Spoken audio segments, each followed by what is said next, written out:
Hello guys, আশা করি তোমরা সবাই ভালোই আছো। আই নো যে আমার এই ভিডিওটি আপলোড করতে অনেক বেশি লেট হয়ে গেছে। এখন আমি বেশি এক্সপ্লেন করে বলবো না তো কিসের জন্য আমার লেট হয়েছে, খালি একটাকে বলবো যে আমি ভর্তি নিয়ে ব্যস্ত আছি আর সামনে হয়তো ব্যস্ত থাকার জন্য লেট হতে পারে। কিন্তু তোমরা চিন্তা করো না, যদি একসাথে অনেকগুলো এপিসোড চলেও আসে তাহলে আমি একবারে বড় একটি ভিডিও বানায় আপলোড করে দেবানি। যেভাবে আজকে কয়দিন লেট হওয়ার কারণে দুটি এপিসোড এসে গেছে, তার দুটি এপিসোডই একসাথে এক্সপ্লেন করে দিলাম।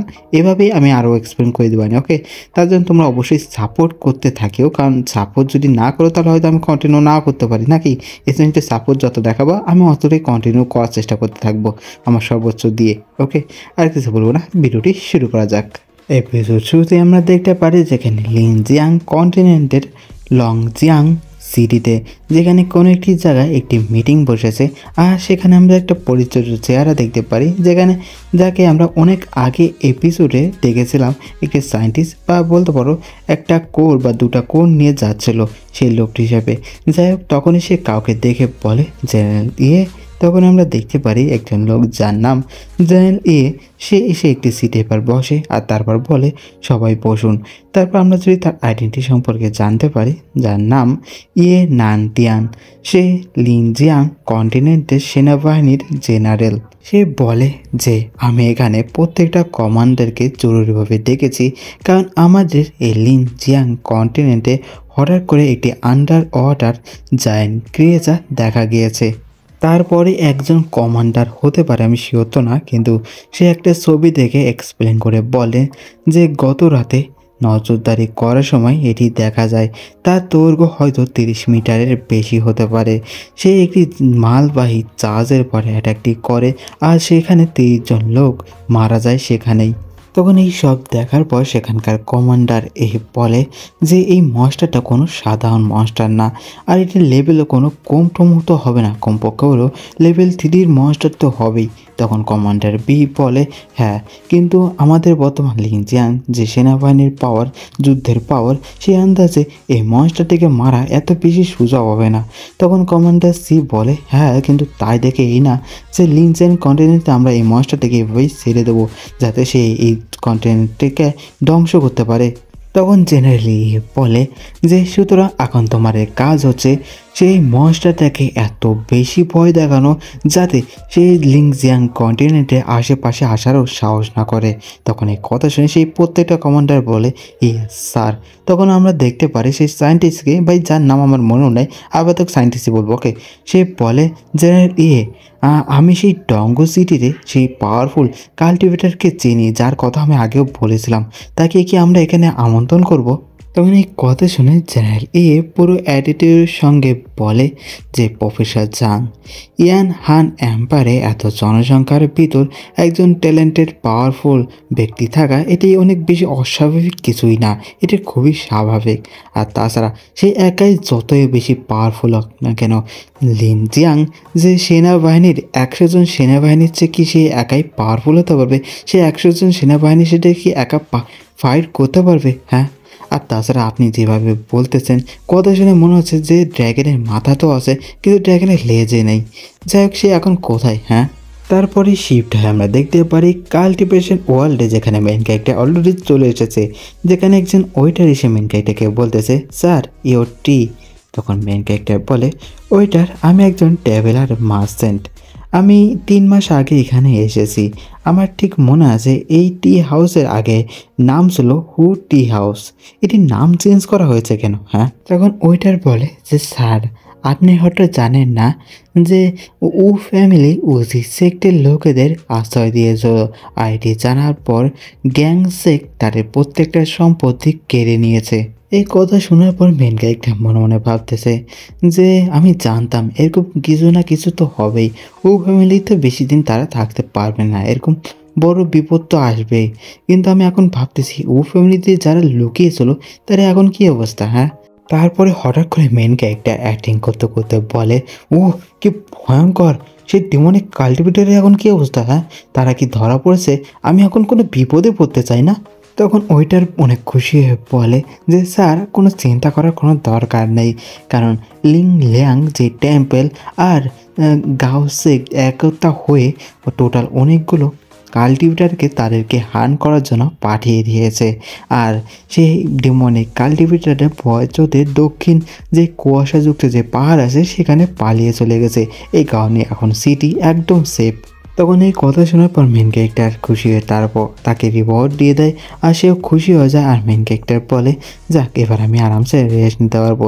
তারপর সে ওইটারও থ্যাঙ্কস জানায়, সেখান থেকে চলে যায়। কিন্তু তখন মেন ক্যারেক্টার চা খেতে খেতে মনে মনে ভাবতেছে যে যেহেতু ও ফ্যামিলি থেকে যারা পালিয়ে গেছে তারই ভিতরে সবচেয়ে পাওয়ারফুল আঙ্কেল যে ফাউন্ডেশন স্টেবলের রিয়ামে আছে, তার জন্য কোনো চান্সই নেই যে তাদেরকে ধরার জন্য সার্চ পার্টিতে জয়েন্ট হওয়ার জন্য কোনো গোল্ডেন রিয়ামের এক্সপার্ট যাবে।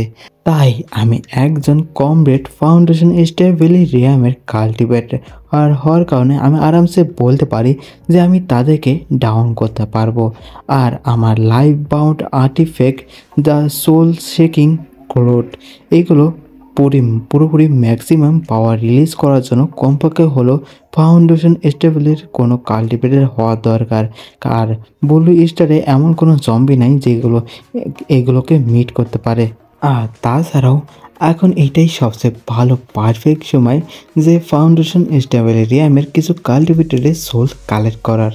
তারপরে শিফট হয় আমরা দেখতে পারি ক্লাউড মিস্ট মাউন্টেনে, যেখানে অলরেডি আমাদের মেন ক্যারেক্টার চলে এসেছে। কিন্তু তখনই কেউ একজন বলে স্টপ। মেন ক্যারেক্টার থেমে যায়। তখন মেন ক্যারেক্টার দেখে যে তার সামনে কিছু লোকজন চলে এসেছে। আর তাদেরকে দেখার পর মেন ক্যারেক্টার ফিরছে, তোমরা দেখতেই পাচ্ছ ভাই। মেন ক্যারেক্টার মনে মনে ভাবতেছে, ও লোক ফাউন্ডেশন স্টেবলের রিয়ামের 3rd লেভেলের কাল্টিভেটার আর বাকি 3জন কি হয় রিফাইনিং লেভেলের কাল্টিভেটার। সত্যি আমার lock, thank you get mountain. কিন্তু মেন ক্যারেক্টার তখন ইনোসেন্টের ভাব করে তাদেরকে বলে যে স্যার, আমি কি কোনো ভুল করছি যে আমাকে থামতে বললেন? তখন এই কথা শুনে তাদের ভিতর থেকে তার লিডার বলে যে আমরা সেই গ্যাং থেকে এসেছি, আমরা তার ডিসাইপল, আর আমাদেরকে মিশন দেওয়া হয়েছে যে ডিমনিক কাল্টিভেটারকে মারার জন্য, তাদেরকে হার্ন করার জন্য। তুমি কোথা থেকে এসেছো? তোমার সেক্টরের নাম কি? হ্যাঁ। তখন মেন ক্যারেক্টার ভাব করতে করতে বলে, ও আমি তো লোন কাল্টিভেটার, একা একা কাল্টিভেশন করি, আর আমি স্পিড স্টোনের জন্য এখানে এসেছিলাম, এই স্পিড মাউন্টেনে এখানে মনস্টার মারার জন্য। তখন এই কথাগুলো শোনার পর বাকি যত কাল্টিভেটার আছে তারা তো প্রচণ্ড খেপে যায়। তারা বলে সবই আজে বাজে কথা, আমি শিওর সে ডিমনিক কাল্টিভেটার, সে এখানে এসেছে বাকি যত ডিমনিক কাল্টিভেটার তাদেরকে প্রোটেক্ট করার জন্য পাবো, তাদেরকে উদ্ধার করার জন্য। সে এখন রাইটিয়াস কাল্টিভেটার হওয়ার ভান করতেছে, আমি শিওর সে ডিমনিক কাল্টিভেটারই। তখন বাকি মানুষজন একই কথা কয়ে প্রচণ্ড রেগেছে। তারপর বলে যে তাড়াতাড়ি তাকে ঘিরে ধরো, তাকে মারো, তাকে এখনই এখানে মেরে ফেলো। তারপরে মেন ক্যারেক্টারকে ঘিরে ধরে। আর মেন ক্যারেক্টারের অভিনয় তো হাই লেভেলে চলে যায়। মেন ক্যারেক্টারের অভিনয় তো দেখতে পাচ্ছ। মেন ক্যারেক্টার বলে, হ্যাঁ একজন রাইটিয়াস কাল্টিভেটারকে আপনারা ডিমনিক কাল্টিভেটার বলতেছেন? আপনাদের জ্ঞান সেট কি এখনও কি রাইটিয়াস কাল্টিভেটার আছে? হ্যাঁ হ্যাঁ। তখন তার লিডার হাসতে হাসতে বলে, যাই হোক, তোমাকে মারার আগে কমপক্ষে আমার সত্যি কথাটা বলে দেই, তুমি রাইটিয়াস কাল্টিভেটার কি না ডিমনিক কাল্টিভেটার কি না যা জানার আমার কোনো ইন্টারেস্টই নেই। কিন্তু তোমার মাথাটাতে যে আমরা কেটে তাদেরকে দিয়ে দিই যে বলি এটা ডিমনিক কাল্টিভেটার, তাহলে আমরা রিওয়ার্ডটা ঠিকই পাবো। তারা কি জানে যে তুমি ডিমনিক কাল্টিভেটার কি না? হ্যাঁ। এই কথা বলে তারা সবাই মিলে একসাথে আমার মেন ক্যারেক্টার পর অ্যাটাকটি করে দেয়। মেন ক্যারেক্টার অ্যাটাকটি লাগবেই, কিন্তু তখনই মেন ক্যারেক্টার তার ডার্ক সোল এক্সপেক্ট যে স্কিলটি যেটা কদিন আগে শিখলো সেটি ইউজ করে, সেখান থেকে হাওয়ায় মিলে যায়। তারপরে মেন ক্যারেক্টার তার উপরে যায়। তারপর তার আর্টিফ্যাক্টটি বের করে তার উপর অ্যাটাকটি করে তার সবার গলা কেটে ফেলে সেখানেই। তারপর মেন ক্যারেক্টার বলে, সত্যি তোমরা অনেক বেশি লাকি যে তোমরা আমার হাতে মরছো। তারপরে মেন ক্যারেক্টার সোল সেজিং টেকনিকটি ইউজ করে তার সোলগুলো স্ট্রাইক করে একটি থলের ভিতর রেখে দেয় আর বলে, এই 3টি কি হয় রিফাইনিং লেভেলের সোলটি আমার এই 10,000 সোল ব্যানার সেটিকে পাওয়ারফুল করতে অনেক বেশি কাজে লাগবে। আর এই ফাউন্ডেশন স্টেবলের র্যামের যে সোলটি সেটাকে রিফাইনিং করার জন্য আমার একটা পারফেক্ট একটা জায়গা লাগবে যা খুবই শান্ত। তারপরেই শিফট হয় আমরা দেখতে পারি মেন ক্যারেক্টার একটি শান্ত প্লেসে সেই তার আর্টিফ্যাক্টটি রিফাইনিং করার চেষ্টা করতেছে বা কিছু একটা করার চেষ্টা করতেছে, কিন্তু মেন ক্যারেক্টার আবার ব্যর্থ হয়। মেন ক্যারেক্টার বলে, আমি আবার ব্যর্থ হলাম। ওহ, এই 10,000 যে ব্যানারটি সেটা তো অনেক বেশি পাওয়ারফুল হয়ে গেছে সেই কিউআই রিফাইনিং সোলের কারণে, কিন্তু এই সোল শেকিং কোডটি, এটি এখনও পাওয়ারফুল হতেই পারেনি। এটি খালি বারবার ব্যর্থ হতেছি। সত্যি এটা করা অনেক বেশি ঝামেলাজনক। আমার মনে হয় যে ফাউন্ডেশন স্টেবিলের র্যামের আরও বেশি পাওয়ারফুল কাল্টিভেটর লাগবে এটাকে আরও বেশি পাওয়ারফুল করার জন্য। কিন্তু তখন একটি আওয়াজ আসে, মেন ক্যারেক্টার খেয়াল করে। তারপর আমরা দেখতে পারি অন্য একটি জায়গা যেখানে একটি ওল্ড ম্যান প্রচণ্ড রেগে আছে। সে ফাইট করতেছে কারোর সাথে। সে চিল্লে বলতেছে, লিউ জিনশিয়াং, তোমার এত বড় সাহস যে তুমি আমার ব্রাদারকে মেরেছো, হ্যাঁ? কিন্তু তখন একটি অ্যাটাক আসে তার দিক। তখন সে অ্যাটাকটি খেয়াল করে তার একটি শিল্ড টেকনিক বা শিল্ড একটি স্কেল যাই বলে না কেন সেটি ইউজ করে সেটি ব্লক করার জন্য। কিন্তু সেই অ্যাটাকটি তার গায়ে লাগে, এমনকি তার শিল্ডও ভাঙে, তার গায়েও লাগে। সে দূরে ছিটকে এসে পড়ে। তারপরে সে সামনের দিক দেখার চেষ্টা করে, কিন্তু তখন দেখে যে তার দিক আরেকটি অ্যাটাক আসতেছে। আর সে অ্যাটাকটি গায়ে লাগে, আর সেই অ্যাটাকের নাম ইভিল স্পিরিট। সেই অ্যাটাকে তার অবস্থা পুরো টাইট হয়ে যায়। তারপর আমরা দেখতে পাই সে আর কেউ না, আমাদের মেন ক্যারেক্টার তারপর অ্যাটাকটি করেছে। তখনই মেন ক্যারেক্টারকে দেখে মেন ক্যারেক্টার সেই আঙ্কেল সেন, সে বলে, চুচুয়ান, হ্যাঁ তুমি ফাউন্ডেশন স্টেবিলের র্যামে পৌঁছে গেছো? কিন্তু তখন আমরা দেখতে পারি সেই ওল্ড ম্যানকে যে এই অ্যাটাকের জন্য প্রচণ্ড রেগে যায় তার একটি টেকনিক যার নাম ব্লু ক্লাউড ডিভাইন সোয়ার্ড। এই টেকনিকটি ইউজ করে মেন ক্যারেক্টার অ্যাটাকের পর আবার সে অ্যাটাকটি করে দেয়। আর এই সব দেখার পর মেন ক্যারেক্টার আঙ্কেল অনেক বেশি ঘাবড়ে যায়। সে বলে এটা একদমই ঠিক হতেছে না, কারণ সেনজি অলরেডি অনেক আগে থেকে ফাউন্ডেশন স্টেবিলিটি র্যামে আসে। এই কারণে সে এইখানে অনেক বেশি পাওয়ারফুল এই কাল্টিভেশনে। কিন্তু চুজিয়াং তো কিছুদিন আগেই ফাউন্ডেশন স্টেবিলিটি র্যামে পৌঁছেছে, সে তার সাথে টিকতে পারবে না। কিন্তু তখন আমরা দেখতে পারি সেই ওল্ড ম্যানকে সে আমাদের মেন ক্যারেক্টারকে বলতেছে যে আমি তখন তোমাকে পালাতে দিয়েছিলাম, কিন্তু আমি কখনোই ভাবিনি যে তুমি এত তাড়াতাড়ি ফাউন্ডেশন স্টেবিলিটি র্যামে পৌঁছে যাবা। সত্যি আমি অনেক বড় একটি ভুল করে ফেলেছি। আমি একজন টাইগারকে ছেড়ে দিয়েছি, যে টাইগারটি আমাদেরকেই বিপদে ফেলাচ্ছে। যাই হোক, তোমাকে আজকে আমি ছেড়ে দেবো না, তোমাকে আমি আজকে এখানে মেরে ফেলবো যাতে তুমি আর পাওয়ারফুল না হতে পারো। এই কথা বলে মেন ক্যারেক্টারের পর অ্যাটাকটি করে দেয়। তখনই সেই অ্যাটাকগুলো যায় আর মেন ক্যারেক্টার গায়ে লেগে যায়। কিন্তু আমার মেন ক্যারেক্টার পুরো অ্যাটিটিউডের সঙ্গে আছে। দেখতেই পাচ্ছ মেন ক্যারেক্টার স্মাইল দিয়ে দিয়েছে। তারপরে মেন ক্যারেক্টার তার স্কিলটি ইউজ করে সেখান থেকে গায়েব হয়ে যায়। তখন এটি দেখে সেই ওল্ড ম্যান প্রচণ্ড ঘাবড়ে যায়। সে বলে, না, এটা তো একটি স্কেপ স্কিল। তারপর তার একটি সোয়ার্ড এরে নামের একটি এরে অ্যাক্টিভেট করে নেয় সেই ওল্ড ম্যান। কিন্তু তখনই মেন ক্যারেক্টার 1 সেকেন্ডও না, মিনি 1 সেকেন্ডের ভিতর অনেক স্পিডের সঙ্গে তার আর্টিফ্যাক্টটা ইউজ করে তার গলা সেখানে কেটে ফেলে। আর সেই ওল্ড ম্যানটা টেরও পায় না যে তার গলা কোন সময় কেটে গেল। সে সেখানে ঘাবড়ে যায়, সে অবাক হয়ে যায় তার মাথা কাটার পরও।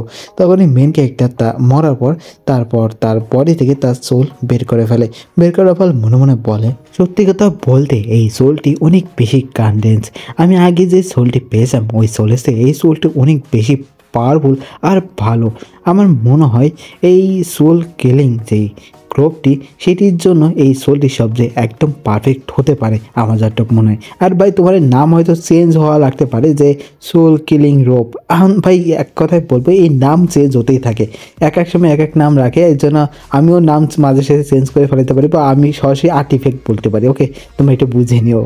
যাই হোক, তখনই মেন ক্যারেক্টার আঙ্কেল মেন ক্যারেক্টারের কাছে আসে, বলে যে চুচুয়াং, সত্যি আমি একদমই ভাবতে পারিনি যে তুমি জিতে যাবা। কিন্তু আমি লাস্ট টাইম তোমাকে যখন দেখেছিলাম তুমি হয়তো কিওয়াই রিফাইনিংয়ে 9th স্টেটে ছিলা, তুমি এত তাড়াতাড়ি ফাউন্ডেশন স্টেপের র্যামে পৌঁছে গেছো। তখন এই কথা শুনে মেন ক্যারেক্টার বলে, ওয়াং হার কাছ থেকে আমি একটি পিল পেয়েছিলাম, আর সেই পিলটি খাওয়ার পর আমি লাকিলি অনেক তাড়াতাড়ি ফাউন্ডেশন স্টেপের র্যামে পৌঁছে গেছি। তখন এই কথা শুনে মেন ক্যারেক্টার আঙ্কেল হাসতে হাসতে বলে, সত্যি তুমি অনেক বেশি লাকি যে তুমি শুধুমাত্র একটি পিলের সাহায্যে এত আরামসে পৌঁছে গেছো। আর তাছাড়াও তোমার যে কাল্টিভেশনের স্পিড সেটি অনেক বেশি বেড়ে গেছে। আচ্ছা, যাই হোক না কেন এসব বাদই দাও। আর ভালো কথা, এই ওল্ড ম্যানের সাথে যখন ফাইট করতেছিলাম তখন সে অনেকবার বলতেছিল যে আমি তার ডিসাইপেলকে মেরে ফেলেছি, তাহলে কি এরকম হতে পারে? তখন মেন ক্যারেক্টার বলে, হ্যাঁ, আমি তার ডিসেবলকে মেরে ফেলেছি। এই কথা শুনে আঙ্কেল অনেক বেশি অবাক হয়ে যায়। সে বলে, এটি অবাক কাণ্ড যে তুমি ফাউন্ডেশন স্টেবিলিটি র্যামে বেশি দিন না কিছুদিন আগেই পৌঁছে গেছো, কিন্তু তাও তুমি অনেক দিন থাকা ফাউন্ডেশন স্টেবিলিটি র্যামের কাল্টিভেটরদেরকে আরামসে মেরে ফেলতে পারতেছো। সত্যি যদি তোমাকে আমি এনসেস্টারদের সাথে দেখা করাতে পারি তাহলে তারা তোমাকে আরামসে তার ডিসাইপল এক্সিট করে নেবে। তখন এই কথা শুনে মেন ক্যারেক্টার একটু সিরিয়াস হয়ে যায়। মেন ক্যারেক্টার ক্যারেক্টার বলে, যেহেতু আপনি এই কথাটা উল্লেখ করেই ফেলেছেন, তাহলে আমাদের গোল্ডেন কোরিয়ামের যেসব এনসেস্টার আছে তাদের কোনো খবর পেয়েছেন? হ্যাঁ। তখন আঙ্কেল বলে, হ্যাঁ পেয়েছি, আর এখানে বেশি কথা তো বলা যায় না, তুমি আমাকে ফলো করে তারপর বলছি। তারপর কিছুক্ষণ পর মেন ক্যারেক্টার আঙ্কেলকে ফলো করে করে সেই গুফার ভিতর যেখানে বাকি সবাই লুকিয়ে আছে সেখানে চলে আসে।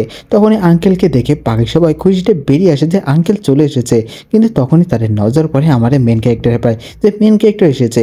তখন এটা দেখে বাকি সবাই তো খুশি হয়, কিন্তু একজন বাদে তাকে তোমরা দেখতে পাচ্ছ, বাট তার নাম আমার ঠিক তো মনে নাই, আই থিঙ্ক জুমিং হতে পারে, ওকে আমি শিওর না, কিন্তু জুমিং হতে পারে।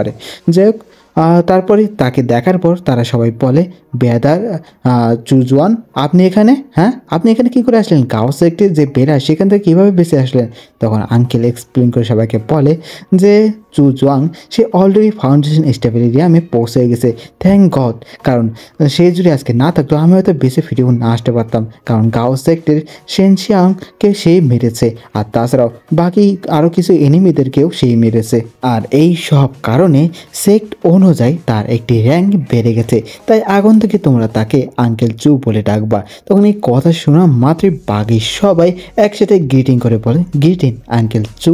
কিন্তু তার মাঝে একজনকে দেখতে পাচ্ছ, সে গ্রিটিং তো করতেছে, কিন্তু তার চেহারা দেখে বুঝতে পারতেছে তার মনে কি চলতেছে। তখন মেন ক্যারেক্টার তার উপর নজর পড়ে যায়, মেন ক্যারেক্টার বলে, আহা হা হা জুমিং, তুমি চিৎকার করো নাই। এই কথা শুনে সে অনেক বেশি ঘাবড়ে যায়, দেখতে পাচ্ছ তার চেহারা আরও বেশি ভয় পেয়ে গেছে। তখনই মেন ক্যারেক্টার বলে যে আমি এরকম কোনো নেফিউ রাখতে চাই না। এই কথা বলে তার উপর একটি অ্যাটাক করে দেয়, আর সেখানেই তাকে মেরে ফেলে। তখন এটি দেখে সেখানে বাকি কিছু কাল্টিভেটাররা অনেকটা ঘাবড়ে যায়। তখন আঙ্কেল বলে যে জুনিয়র ব্রাদার এটা। তখনই পাশ থেকে সেই দোকানদার আর ইউহান অনেকটা খুশি হয়। দোকানদার বলে যে একদম ঠিক হয়েছে, কারণ আগেরবার যখন গ্যাংসেক্ট আমাদেরকে ধরেছিল তখন সেই ইচ্ছা করে আঙ্কেল চুর সম্পর্কে সব বলে দিয়েছিল, একদম ঠিক হয়েছে। তখনই পাশ থেকে ইউহান বলে যে হ্যাঁ, এমনিতেই আঙ্কেল চু তাকে এতদিন যে বাঁচতে দিয়েছে এটাই তার অনেক ভাগ্য। তখনই পাশ থেকে আঙ্কেল সব কথা শোনার পর সে মেন ক্যারেক্টারকে বলে যে জুনিয়র বেদার যে তোমার সাথে এরকম কিছু একটা হয়েছে আমি সত্যি জানতাম না, আমি অনেক বেশি দুঃখিত। তখন এই কথা শুনে মেন ক্যারেক্টার বলে যে সিনিয়র বেদার আপনি দুঃখিত হবেন না, যেহেতু জমি আমার সাথে বিশ্বাসঘাতকতা করেছে এরকম কোনো মানে নেই যে আপনার সাথে ভবিষ্যতে বিশ্বাসঘাতকতা করবে না। আর তাছাড়া সে যে কাজ করেছে সে আন্দাজে তাকে মরারই যোগ্য, এটা একটা উদাহরণ হিসাবে ধরতে পারবো। এই জিনিসটা তোমরা সবার ক্ষেত্রে হবে, কারণ আমাদের সেক্টর রুলস অনুযায়ী আমি সেই কাজটা করেছি। আর এটি তোমরা হয়তো আশা করি তোমরা সবাই মনে রাখবা, এই জুমিংয়ের মতন কাজ ভুল করেও করবা না। এই কথাটি বাকি সবাইকে কয়, আর এই কথা শুনে তারা অনেকটাই ঘাবড়ে যায়, ভয় পেয়ে যায়। তারপর মেন ক্যারেক্টার তাদেরকে আরও বলে, ও হ্যাঁ তোমাদের জন্য একটা গুড নিউজ আছে, কারণ আমি সেই গ্যাংয়ের কিছু লোকজনকে যখন মেরেছিলাম তাদের কাছ থেকে আমি এই ব্লাড পিলগুলো পেয়েছি। এখানে শত শত ব্লাড পিল আছে, আর এইগুলো আমি যেহেতু এখন ফাউন্ডেশন স্টেবিলিটি আমি অলরেডি পৌঁছে গিয়েছি, এই কারণে এইগুলো আমার বেশি একটা কাজের না, এগুলো তোমরাই ইউজ করো। কিন্তু মেন ক্যারেক্টার আসলে মনে মনে ভাবতেছে আমি যখন জম্বিদের মেরে তাদেরকে ব্লাড পিল তৈরি করতেছিলাম তখন কিছু ইউজলেস ব্লাড পিল তৈরি হয়ে গেছিলো, এইগুলো আপাতত আমি তাদের মন জেতার জন্য ইউজ করব। তখনই এই সব দেখার পর বাকি সব ডিসাইফাররা অনেক বেশি খুশি হয়ে যায়, কিন্তু আমরা তখন দেখতে পারি কেউ একজন সেখানে আসে, সে আসার সাথে সাথে বলে সে অনেক বেশি কাইন্ড এবং হার্ড। তারপর সে যখন তাকে মারলো তখন সে অত বেশি ভাবে নেই, একবারে মেরে ফেলেছে। সত্যি উজি শেখ এবার একটা ট্যালেন্টেড কাউকে পেয়েছে। তখনই এটা দেখার পর মেন ক্যারেক্টার দেখার পর তাকে বলে হ্যাঁ এবার কে, কিন্তু তখনই আঙ্কেল বলে তার নাম হলো ই, আর সে ফ্যামিলির লিডার। ভাই বুঝতে পারছো, ওকে যাই হোক, তারপরে আঙ্কেলই আরও বলে যে সে আমাদেরকে এনসেস্টার সম্পর্কে তথ্য আনতে সাহায্য করেছে, আর সেই চক্করে সে অনেক বেশি আহত হয়ে গেছে, আর আপাতত সে আমাদের সাথে রিকভার হচ্ছে। তখন এই কথা শুনে মেন ক্যারেক্টার তাকে থ্যাংক ইউ জানে যে আমাদেরকে সাহায্য করার জন্য। তখন এই কথা শুনে সে বলে যে না এইসবের কোনো দরকার নেই, কিন্তু সে মনে মনে ভাবতেছে সত্যি এই ব্যক্তি অনেক বেশি অসাধারণ, তাকে আমার শত্রু বানানোর কোনো ইচ্ছা নেই। তারপর মেন ক্যারেক্টার তাকে গ্রিটিং জানায়, বলে ফিলো টাউস্ট আপনি আমাদের এনসেস্টার সম্পর্কে কি জানতে পেরেছেন? হ্যাঁ, তখন এই কথা শোনার পর সে বলে যে গোল্ডেন কোরিয়ামের এনসেস্টার যার নাম ওয়ান ইয়ান সে আপনার সিনিয়র ব্রাদারের মাস্টার, তাকে সেংকেং বন্দি করেছে। ইয়ান হওয়া পাহাড়ে, আর ইয়ান হোয়া ভিলেজেই তাকে বন্দি করে রেখেছে। ভাই এখানে হয়তো তোমার নামে কনফিউজিং লাগতে পারে, কিন্তু আমার কিচ্ছু করার নেই। ওকে, এর চাইনিজ নেমে এরকমই হয়। দেখ তখন এই কথা শুনে মেন ক্যারেক্টার অনেকটা চমকে যায়। মেন ক্যারেক্টার বলে, বন্দি? হ্যাঁ, গ্যাংসে কি কাউকে বাঁচিয়েও রেখেছে? হ্যাঁ। তখন এই কথা শুনে আঙ্কেল আর হলো সেই উপ ফ্যামিলির লিডার অনেকটা চমকে যায়। আঙ্কেল বলে যে গ্যাং সেক্ট একটা ফালতু সেক্ট, তুমি জানোই তো যে তারা সোয়াট কাল্টিভেশন করে। সোয়াট কি কাল্টিভেশন করে, আর তার টেম্পার সবসময় হাইয়ে থাকে, আর এই কারণে তার টেম্পার কমানোর জন্য তারা ইভিল স্পিরিটের সাথে ফাইট করতে চায়। তারা সাথে ফাইট করে তার টেম্পার কমায়। তারপর পাশ থেকে ও ফ্যামিলি লিডার বলে, হ্যাঁ এই সব কারণে আমাদের এনসেস্টারকে তারা বন্দি করে রেখেছে, তার বডি থেকে বারবার তার ব্লাড এক্সট্র্যাক্ট করে যাতে সেই ইভিল স্পিরিটের জন্য। আর এই সব করতেছে শেং গ্যাংয়ের লিডার, কারণ সে ব্রেক থ্রু করে নেশন সোল লেভেলে পৌঁছতে চায়। তখন এই কথা শুনে মেন ক্যারেক্টার অনেকটা রেগে যায়। মেন ক্যারেক্টার বলে, তার এত বড় সাহস। মেন ক্যারেক্টার তারপর মনে মনে ভাবতেছে, হ্যাঁ সত্যি এইটাই রাইটার্সদের প্ল্যান, এইটাই তাদের পরিকল্পনা। তখন এই আঙ্কেল পাশ থেকে বলে যে তারা এই মুহূর্তে টোটাল ফাউন্ডেশন রিয়ামে 4 জন তাকে পাহারা দিচ্ছে, আর মাসে একবার তার লিডার সেখানে যায়। আমরা যদি তাকে এড়িয়ে যেতে পারি তাহলে আর কোনো ভয় নেই। জুনিয়র বেদার চো, তুমি কি বলো, আমাদের সাথে সাহায্য করবা যে আমার এই মাস্টারকে বাঁচানোর জন্য? হ্যাঁ। তখন এই কথা শুনে মেন ক্যারেক্টার বলে, কিন্তু আমাদের কাছে টোটাল ফাউন্ডেশন রিয়ামের 3 জন আছে, আর তারা 4 জন 3/4, আর তাছাড়াও তাদের কাছে ডিফেন্সেস অ্যারো তো আছেই। আমার এই এনসেস্টারের বাঁচানোর সম্ভাবনা খুবই কম। তখন এই কথা শুনে পাশ থেকে আঙ্কেল বলে যে কিন্তু আমাদের কাছে ফাউন্ডেশন স্টেডিয়ামের আরেকজন আছে, সে ফাউন্ডেশন স্টেডিয়ামের 3rd স্টেজে আছে, আর সে আমার এই ফার্স্ট এনসেস্টারের ডিসাইপেল।